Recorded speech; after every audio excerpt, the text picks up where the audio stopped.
A lo largo de la historia se han registrado variedad de crímenes en los que al final del delito se consigue detener al delincuente y juzgarlo conforme a sus actos, pero existen casos donde las investigaciones policíacas no llevan a ninguna parte, considerándose como un crimen perfecto. Es por eso que en este video serás testigo de un crimen que pasó a la historia como no resuelto debido a sus inconsistencias y falta de pruebas. Era julio de 1919. Bella Wright, una joven de 21 años, fue encontrada muerta en la quietud de una carretera, cerca de un pueblo llamado Stratham, en Leicestershire.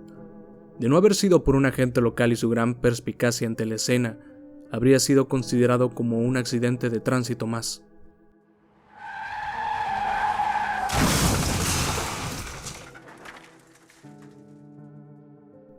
Bella yacía al borde de la carretera que atravesaba un prado.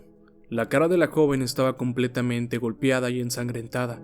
En su rostro se podían observar pedazos incrustados de gravilla debido al impacto. Al observar detenidamente los prados que abrazaban a la carretera esa noche, encontró un ave ensangrentada, pero no había ningún rastro de que el animal hubiese sido atropellado.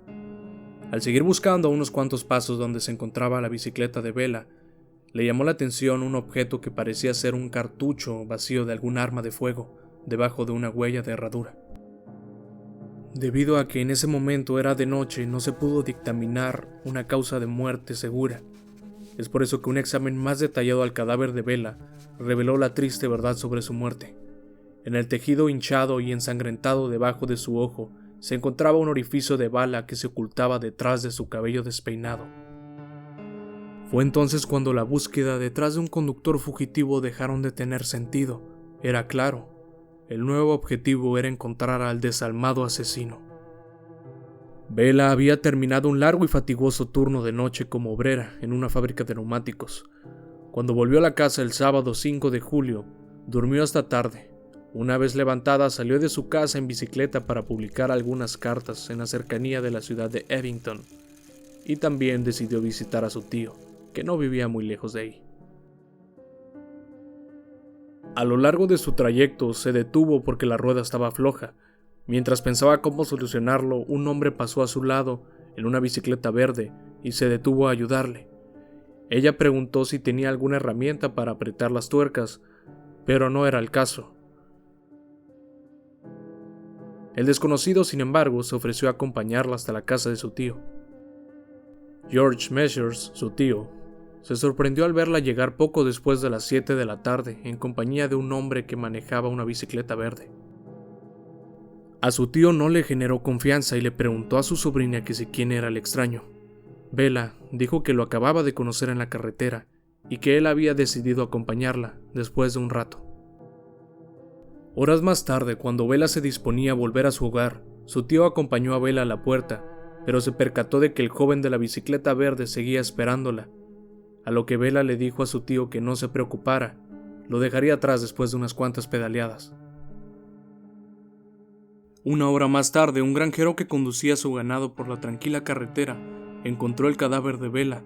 Cuando vio el gran charco de sangre que se expandía bajo la cabeza de la mujer, se dio cuenta de que ésta estaba muerta. Tomó prestado un caballo y cabalgó lo más rápido que pudo hasta la estación de policía más cercana. Pronto un médico y el agente antes mencionado llegaron al lugar. La encuesta realizada sobre la muerte de la joven se dictó en un veredicto de asesinato, pero el testigo vital, el hombre de la bicicleta verde, no pudo ser localizado. Pero su bicicleta fue encontrada 7 meses más tarde en un canal de las afueras.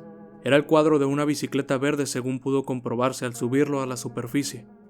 Los policías que rastreaban el fangoso canal no tardaron en descubrir una funda de revólver y una docena de cartuchos.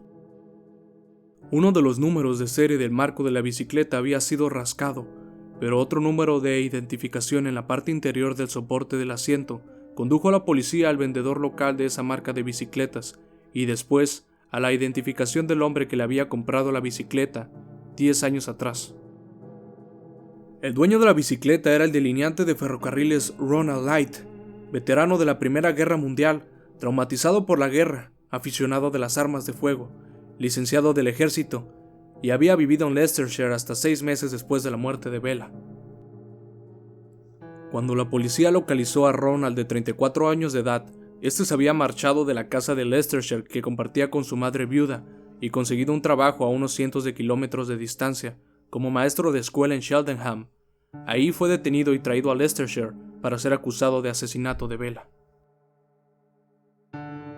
El juicio empezó en junio de 1920 y desde el discurso inicial de la acusación, las pruebas circunstanciales se acumularon implacablemente contra Ronald.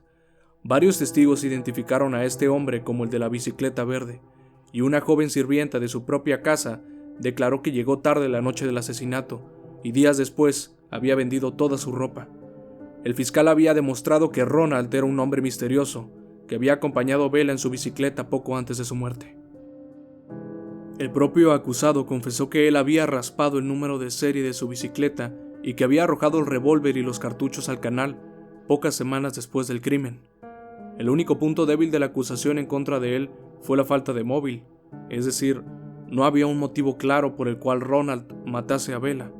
No había sido abusada sexualmente ni robada.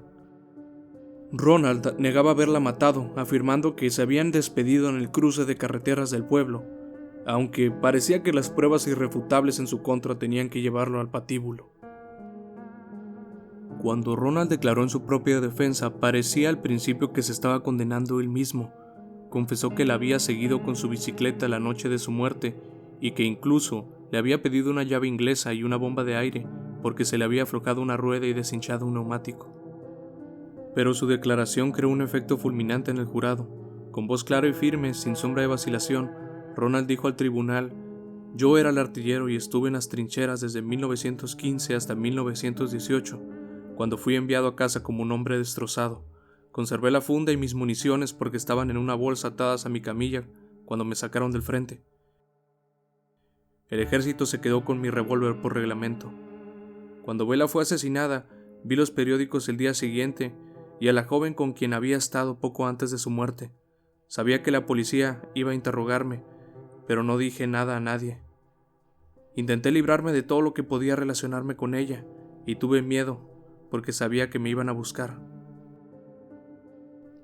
Después de 3 horas, el veredicto final del jurado lo pronunció inocente. Al salir Ronald del tribunal, el agente local había convertido un posible accidente mortal de carretera en un asesinato. Fue en ese momento en el que él recordó el cuerpo del ave muerta, que había olvidado completamente sin prestar mucha atención en ese dato. ¿Había sido muerta el ave por la misma arma que había matado a Bella? ¿La bala que había atravesado el ave que volaba había encontrado un segundo blanco en Bella?